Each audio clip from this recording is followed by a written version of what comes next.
वो एक आनंद पाल था, आनंद पाल, वो मरा था, एक नंबर का बदमाश था, कई बच्चियों का सुहाग उगाड़े थे उसने। और जब वो मरा ना, ठाकर बांध बांध पकड़ी खूंच कर, हर गांव के एक आधा उठाईगरा भी मिल जाएगा आपको ऐसे, जो गांव में टांकेड़ो लागे, गणा थाना में, गणा तहसील में, गणा कटेर, गणा बयान का आदमी को सुरवास हो, जरा दाह संस्कार में तो परिवार के नाते, गांव के नाते जानू पड़े। लेकिन वे टाणी बांध बांध बैठे एक जगह, बैठे बैठे बैठे चर्चा करे दीदी, अरे सत्यानाश जाए को चलिए क्यों सारा गांव में। इस दिन ये देश आजाद हुआ था, अमेरिका के बराबर करेंसी थी अपनी। आज अपन कहां गए, 84 रुपए हिंदुस्तान का, अमेरिका को 1 रुपये बराबर। को छोटो सो एक्सीडेंट हो जाए जगह कमाई, 1.5 धड़ाधड़ बस ने तोड़ दो, आटा पी जाओ, पुलिस वाला कूट ले और खड़ा कोई नहीं, अरे उनको नुकसान कर दिया भाई। कल परसों हमने सीकर में भी देखा था सीन इस प्रकार।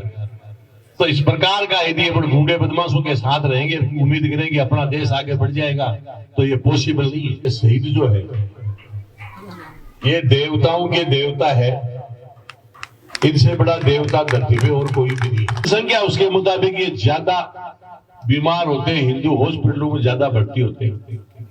और अपने जो मोहम्मदन भाई है, उनकी जितनी जनसंख्या उसके मुताबिक बीमार होकर हॉस्पिटलों में भर्ती होना चाहिए, उससे कम बीमार होते हैं, हॉस्पिटल में कम जाते हैं। विजय सिंह और शहीद गुरजंत सिंह जी, इन दोनों को मैं सिर झुका के प्रणाम करता हूं।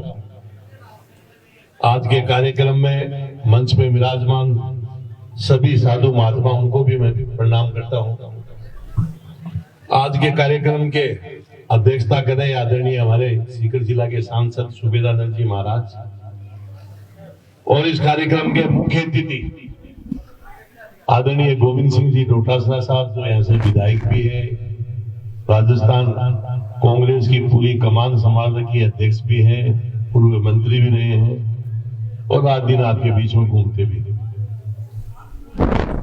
आदरणीय हमारे किसान मोर्चा के राजस्थान के अध्यक्ष हरिराम जी नरवा साहब, आदरणीय आपके बीच में चुनाव लड़ते हैं भारतीय जनता पार्टी की टिकट पर जोशी जी, प्रधान मदन जी, दूसरे प्रधान जी, और हमारे सैनिक कल्याण अधिकारी जी, और जिला परिषद सदस्य आदरणीय सरपंच जी, और शहीद वीरांगना और शहीद परिवार, और मेरे सामने विराजमान सभी गांव के बुजुर्गों, नौजवान दोस्तों, माताओं, बहनों, प्यारे प्यारे बच्चों। मैं जहां भी राजस्थान में शहीद के प्रोग्राम में जाता हूं, सब लोगों को हाथ जोड़ के प्रार्थना करता हूं कि ये शहीद जो है ये देवताओं के देवता है, इनसे बड़ा देवता धरती पे और कोई भी नहीं है। और ये इसलिए कहता हूं कि आप राजस्थान का इतिहास उठा के देख ले, इस देश में जितने भी मंदिर बने हुए हैं, कहीं बड़ा है कहीं छोटा है, और अपने हिंदुओं में तरह तरह के दुनिया भर के मंदिर होते हैं। जिन मंदिरों के अंदर जितने भी देवता विराजते हैं, उन देवताओं का आप इतिहास उठा के देख ले, एक भी देवता आपको ऐसा नहीं मिलेगा कोई अपनी माँ के देवता पैदा हुए, वो भी आपकी तरह से, हमारी तरह से इंसान पैदा हुए, मनुष्य पैदा हुए, लेकिन उनको देवता इसलिए मानते हैं, पूजते हैं कि जब जब हिंदुस्तान की धरती पर कोई परेशानी आई, उस जमाने में उन लोगों ने देश हित में काम किया, वातावरण बनाया, इसलिए आज उनको देवताओं के रूप में पूजते हैं। एक भी देवता ऐसा नहीं है जो देश के लिए कोई शहीद हुआ है। तो आज ये दोनों शहीद हमारे जो है, इन्होंने अपने देश के लिए, इस पर देश के लिए जान झोंकी है, देश के लिए अपनी जान दी। इसलिए मैं कहता हूं कि ये देवताओं के देवता है, इनसे बड़ा कोई देवता नहीं है, और देवताओं की तरह से मानना भी चाहिए, और मानना भी 36 बरादरी को चाहिए जो इस देश के अंदर रहते हैं। शहीद कोई जाति के लिए, परिवार के लिए, प्रदेश के लिए, गांव के लिए नहीं होता है। और किस प्रकार से ये लोग बॉर्डर पे खड़े रहते हैं, हर घर में टीवी लगी हुई, आप भी देखते हैं, हम भी देखते हैं। पीठ के ऊपर 10-10, 12-12 किलो वजन लाद के और बंदूक लेके ऐसे खड़े रहते हैं, पलक नहीं झपकती इनकी, पलक। चाहे गोली मारनी पड़े, चाहे गोली खानी पड़े, लेकिन मजाक थोड़ी है कोई दुश्मन अपनी सीमा के अंदर पैर धरते। इस प्रकार से ये इस देश के लिए काम करते हैं। जब इस देश में आप और हम सब लोग जो यहाँ बैठे हैं, खड़े, इनके कारण से अपने इस देश में सांस ले रहे हैं। कोई राजनीति कर रहा है, कोई अपना व्यवसाय कर रहा है, कोई नौकरी कर रहा है, ये सब इन लोगों के कारण से। इसलिए मैं ये कहता हूं कि इस देश में जहां भी आप जाए, प्रदेश में जाए, गांव में जाए, यदि कहीं भी शहीद की मूर्ति मिले और उसके बराबर से अपन को गुजरना पड़े तो शीश झुका के वहां प्रणाम करना चाहिए। और पूर्व सैनिक, गौरव सेनानी, जो भूतपूर्व सैनिक, यदि अपन को कहीं भी मिले तो उनको जय हिंद करके सलूट देना चाहिए। इस देश में रहने वालों की सबकी जिम्मेदारी। और मैं ये भी प्रार्थना करता हूं, सरपंच साहब भी यहां विराज रहे हैं मंच पे, और सारे मैं समझता हूं गांव के आसपास के लोग भी यहां विराज रहे हैं। पंचायत में बैठ के फैसला करना चाहिए। कई पंचायतों में ऐसा काम हो चुका है राजस्थान में। तय करना चाहिए कि हमारे गांव से ग्राम पंचायत से बारात चलेगी तो सबसे पहले दूल्हा या शहीद का आशीर्वाद लेगा, भोग लगाएगा, उसके बाद में यहां से बारात। और यही नहीं, अपन दुल्हन लेके वापसी आए तो घर में प्रवेश करने से पहले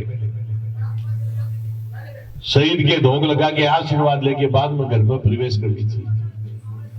और यही नहीं, आपको निवेदन कर दूं, जितने भी अभिभावक या विराजमान है, साल में मात्र एक बार परीक्षा आती है और आप सब लोगों को तय करना चाहिए। आजकल के बच्चे बहुत बढ़िया नंबर ले रहे हैं, लेकिन धीरे धीरे अपने संस्कार भी खोते जा रहे हैं। सबको बताएं, आप अपने बच्चों को परीक्षा का समय आए तो समझाएं उनको कि बेटा सबसे पहले नहा धो के शहीद के धोख देना और उसके बाद में स्कूल में या कॉलेज में परीक्षा देने के लिए जाना। ये मैं भाषण नहीं दे रहा हूं, बहुत बड़ा फायदा उठाया जा सकता है इस बात से।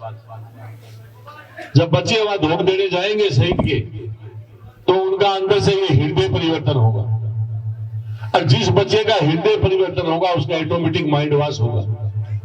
और जिस बच्चे का माइंड वॉश हो, उस टाइम पे वो पेपर लिखेगा, परीक्षा देगा, तो 65 वाले के 95% नंबर आएंगे, चाहे आप प्रयोग करके देखें। माता बहनें खूब धर्म के प्रति आस्था ज्यादा रखती है। आपको मैं हाथ जोड़ के प्रार्थना करता हूं कि कभी भी कोई गाय, भैंस, बकरी बीमार हो जाए, दूध नहीं दे, तो एक बार एक नारियल लेना और जाके अपने घर पे रख लेना और मन में तय करना कि हमारी यदि ठीक हो जाएगी, दूध देगी तो शहीद के नारियल चढ़ाना, यदि आपको फायदा नहीं मिले तो मत चढ़ाना। एक बार प्रयोग करके देखना, बहुत बड़ा फायदा होगा। और मैं सब जगह कहता हूं कि इनको धर्म के साथ जोड़ना चाहिए। अपन को जिम्मेदारी बढ़ती है इस देश में रहने वाले सब लोगों की कि जात जरूर उतारनी चाहिए, खुशी में गमी में इनको याद करना चाहिए। और धर्म के साथ क्यों जोड़ना चाहिए, इसका आपको उदाहरण दे रहा हूं। आज के 1400 साल पहले मोहम्मडन्स के जो बुजुर्ग थे, एडवांस थे, होशियार थे, और पूरे विश्व में कहीं भी निवाज नहीं फटी जाती थी, कोई जानता ही नहीं था निवाज क्या होती है, लेकिन वो होशियार थे। इस योगा को हाईजेक करके और उसको निवाज का नाम दिया, और आज पूरे विश्व में निवाज फटी जाती है। 5 वक्त की, 2 वक्त की, 1 वक्त की, 7 वक्त। अपने देश में जितने हिंदू रहते हैं, जितने अपने मोहम्मदन भाई रहते हैं इस देश में, और जितनी जनसंख्या हिंदुओं की, आंकड़ों की बात रख रहा हूं आपके सामने, कोई भाषण नहीं दे रहा, जितनी जनसंख्या हिंदुओं की, उसके मुताबिक बीमार होके जो हॉस्पिटलों में भर्ती होते हैं उसका आंकड़ा बता रहा हूं। चाहे वो प्राइवेट हो चाहे सरकारी हो, सबके पास, सरकारों के पास आंकड़ा होता है। जितनी जनसंख्या उसके मुताबिक ये ज्यादा बीमार होते हैं, हिंदू हॉस्पिटलों में ज्यादा भर्ती होते हैं। और अपने जो मोहम्मदन भाई है उनकी जितनी जनसंख्या उसके मुताबिक बीमार होकर हॉस्पिटलों में भर्ती होना चाहिए, उससे कम बीमार होते हैं, हॉस्पिटल में कम जाते हैं। जबकि हिंदुस्तान में हिंदू ज्यादातर गांवों में रहते हैं, देसी खाना खाते हैं, खुली आब हवा मिलती है, बीमार होने का कोई कारण नहीं बनता। और अपने मोहम्मदन भाई ज्यादातर शहरों में रहते हैं, उनकी आबादी शहरों में होती है, कंजेस्टेड एरिया होता है, और खाना खाते हैं वो मुझे बताने की जरूरत नहीं, सबको पता है। तो कायदे से तो उनको बीमार ज्यादा होना चाहिए, हॉस्पिटलों में उनको ज्यादा जाना चाहिए, लेकिन ये जस्ट उल्टा हो रहा है। और ये उल्टा हो रहा है, इसका कोई बहुत बड़ा कारण नहीं है, छोटा सा कारण। एक सुबह रामदेव बाबा का आस्था चैनल आता है, उसको आप देखना, और एक निवाज पढ़ने वाले व्यक्ति को एक बार बारीकी से देखना। सेम एक ही चीज है, वो भी आसन है, वो भी निवाज है, वो भी योगा है, वो भी आसन है। जो व्यक्ति सुबह एक बार आधी घंटा योगा करके पसीना निकाल लेता है, तो मैं इस मंच के माध्यम से कह रहा हूं कि भगवान चाहे उसकी 80 साल उम्र लिखे, लेकिन 100 साल पहले नहीं जाएगी।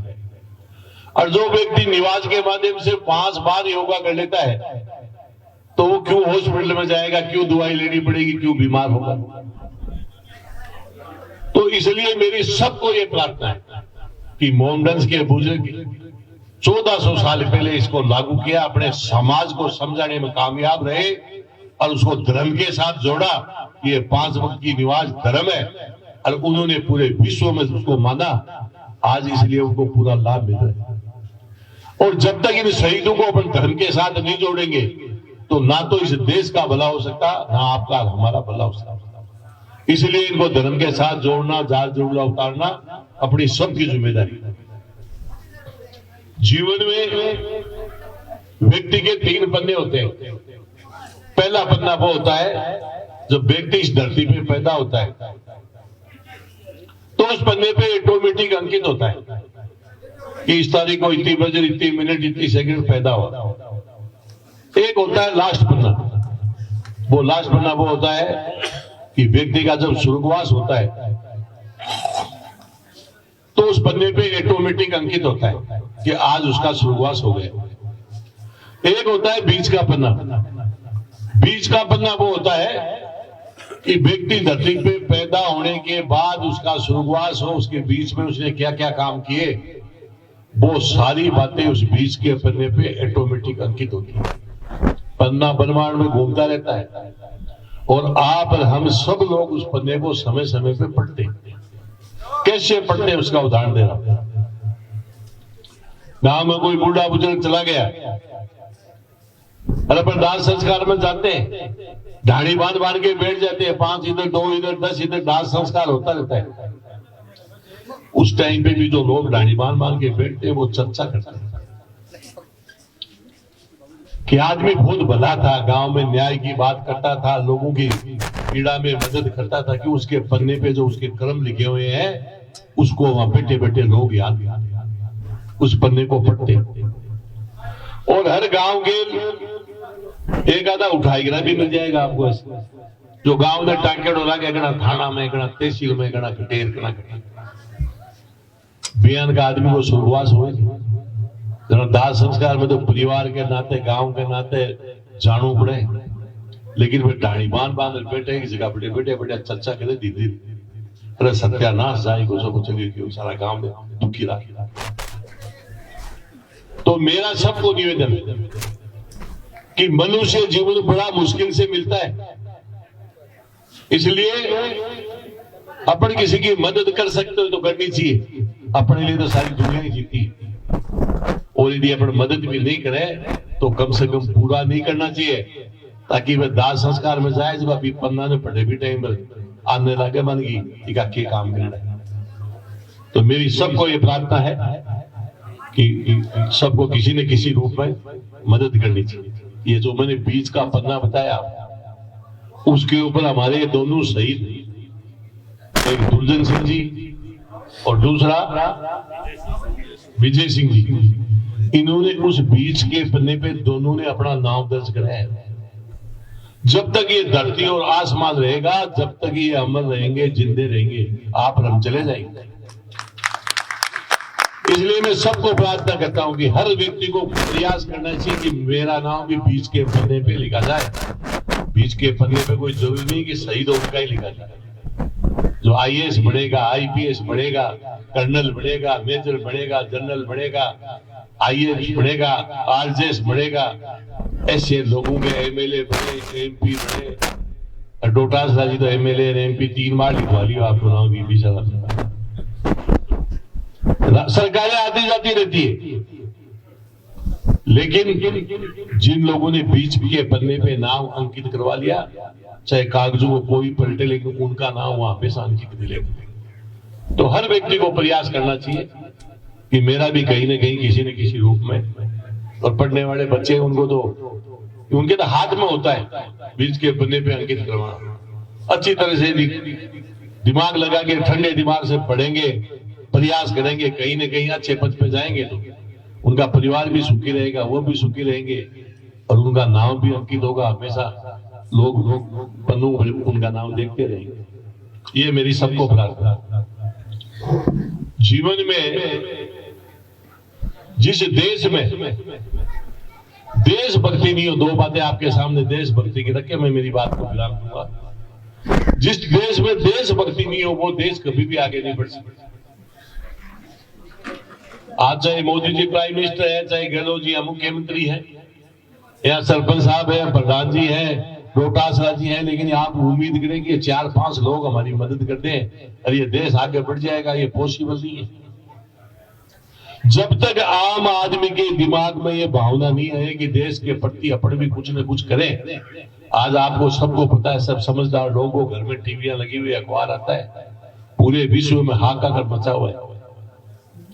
कभी भी विश्व युद्ध भी स्टार्ट हो सकता है, और जिस दिन ये मिसाइलें पड़ेगी ना, आएगा धड़ी धड़ी जमीन जगह धन दौलत कोई कहीं नहीं काम होगा। इसलिए देश के प्रति कहीं ना कहीं किसी न किसी रूप में थोड़ी बहुत भावना रखनी चाहिए, देश के प्रति अपन को भी काम करना चाहिए। इसका एक उदाहरण दे रहा हूं आपको। आज के 26 साल पहले एक पोलैंड कंट्री, आजकल तो चर्चा में भी है, यूक्रेन के पास में, हम वहां घूमने गए थे। तो रात को जिस मकान में हम रुके, खाना खा के सो गए, और सुबह वो मकान की मालकिन हमारे को घुमाने निकले जा रही, लेडीज गाड़ी चला रही थी। एक विनोजी नाम झाझड़ी है मेरे झुंझुनू के चौधरी साहब, वो मेरे साथ, मेरे पार्टनर भी रहे आज भी। तो हम हाईवे पे चल रहे थे, चलते चलते हाईवे पे एक लिंक रोड पे गए और 4 किलोमीटर के लगभग अंदर गए हम। अब तेल लिया और उसी पेट्रोल पंप से वापसी उसी रोड से आकर के हाईवे पे चलने लगे। तो हाईवे पे एक पेट्रोल पंप देखा मैंने, तो मेरे को तो अंग्रेजी नहीं आती, मैंने विनोद जी को कहा, विनोद जी इस लेडीज ने सिर्फ तेल लिया है और कोई काम नहीं किया है, तो ये इतनी अंदर क्यों गई मेन रोड पे पेट्रोल पंप? तो उन्होंने इस लेडीज से क्वेश्चन किया कि मेरा दोस्त जो है इस बात का क्वेश्चन कर रहा है, जवाब दे। उस लेडीज ने क्या कहा, वो सुनने वाली बात। उस लेडीज ने कहा ये अंदर जो पेट्रोल पंप है वो हमारी कंट्री का है, और मेन रोड पे पेट्रोल पंप है वो चाइना का है, इसलिए मैंने अंदर जाके तेल। मतलब 50 रुपए भी बचे तो मेरी कंट्री को ही बचे। और वो ही पोलैंड, वहां जब हम गए थे, ये अलग कंट्री बड़ी थी, रशिया का ही पार्ट था। उस जमाने में ब्रेड खाने के लिए नहीं ट्राई लाइन लगती थी, हमने वो दिन भी देखे। और आज 25 साल में हिंदुस्तान के बराबर करेंसी लाके खड़ी कर दी उन्होंने, क्यों कूट कूट के देश भक्ति बनी। और एक अपना देश है हिंदुस्तान, जिस दिन ये देश आजाद हुआ था अमेरिका के बराबर करेंसी थी अपनी। आज अपन कहां गए, 84 रुपए हिंदुस्तान का, अमेरिका को 1 रुपये बराबर है। तो इसलिए मैं सबको प्रार्थना करता हूं कि देश के प्रति थोड़ी बहुत भावना सबको रखनी चाहिए। सेकेंड वर्ल्ड वॉर चल रहा था, ये इतिहास में फौज के लोग यहाँ बहुत होंगे, मैं उनको विशेष तौर से कह रहा हूं, ये इतिहास में लिखी हुई बात आपके सामने रिपीट कर रहा हूं। सेकेंड वर्ल्ड वॉर चल रहा था, जापान में एक कंपनी कमांडर थे मेजर साहब, वो अपनी तोपें लेके जा रहे थे, किसी स्थान पे जाना था। रास्ते में एक पुल बना हुआ था छोटा, उसके ऊपर से गुजरना था। वो पुल टूटा हुआ मिला, चाइनाओं ने पहले से उसको उड़ा दिया। मेजर साहब के पसीने आ गए। पास में गांव था तो गांव वालों साथ दो, नहीं अपना देश का बहुत बड़ा नुकसान हो जाएगा। तो गांव वालों ने कहा मेजर साहब बताओ, हम तैयार हैं देश के लिए। गांव वालों ने कहा देश के लिए तैयार है। मेजर साहब ने कहा ये खड्डा जो है मेरे को बहुत जल्दी वहां पहुंचना है, इसमें एक आदमी सोते जाओ, और जैसे ये खड्डा भर जाएगा मैं आपके ऊपर से तोपे निकाल के, और आपको तो सबको मरना है, शहीद होना है, लेकिन मैं देश को बचा लूंगा। गांव वाले लाइन लगा के धड़ाधड़ सोने लगे।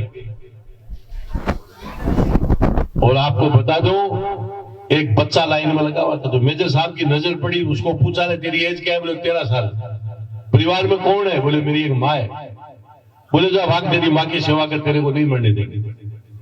वो बच्चा दौड़ के पास अपनी माँ के पास गया, माँ को कहा माँ आज मैं तेरे कारण से देश के काम में नहीं आ रहा हूं। तो माँ ने पूछा कि बेटा मैंने ऐसा क्या किया?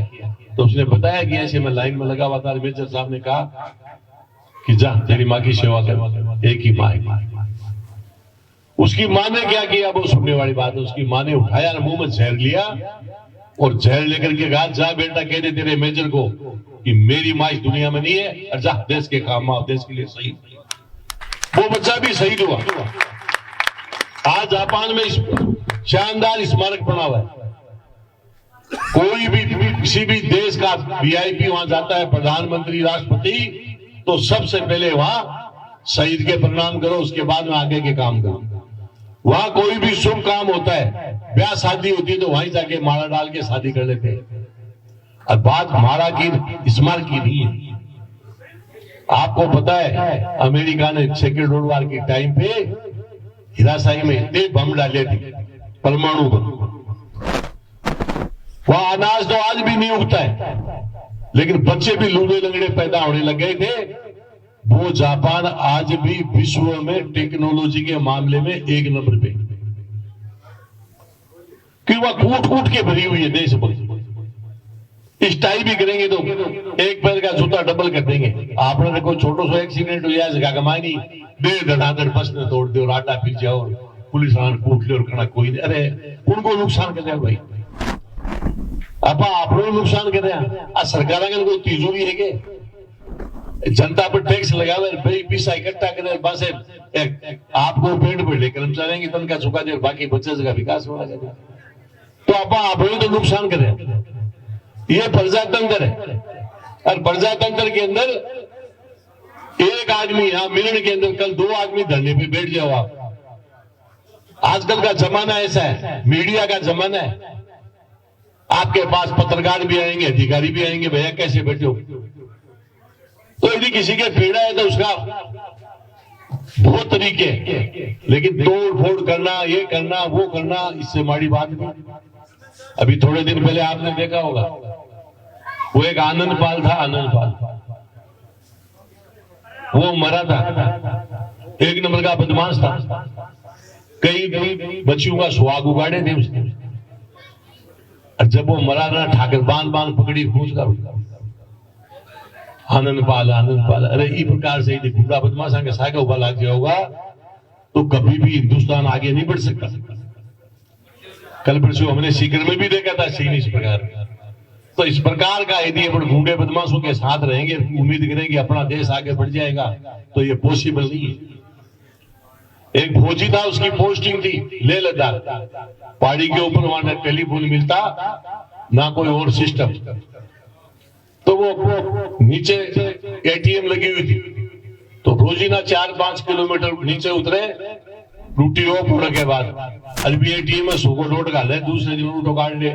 बड़े कोई दुकानदार है जो बोले रहे फौजी साहब रोजी नहीं दिया, 2-4 दिन का 10 दिन का एक साथ काट लिया करो। अरे बोले भैया बात आनी है, मैं पहले दिन गा दूं, दूसरे दिन उल्टा काटूं।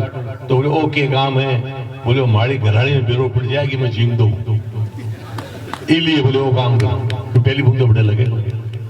तो ये सेना का जो लोग है, अपना ही भाई भतीजा है, कोई को पिताजी है, कोई को भाई है, कोई को बेटो है, कोई की बेटी है, लेकिन इनको जो सेना की ट्रेनिंग ऐसी दी जाती है, उसके बाद में ये कोई नहीं दिखाने, सिर्फ देश दिखे।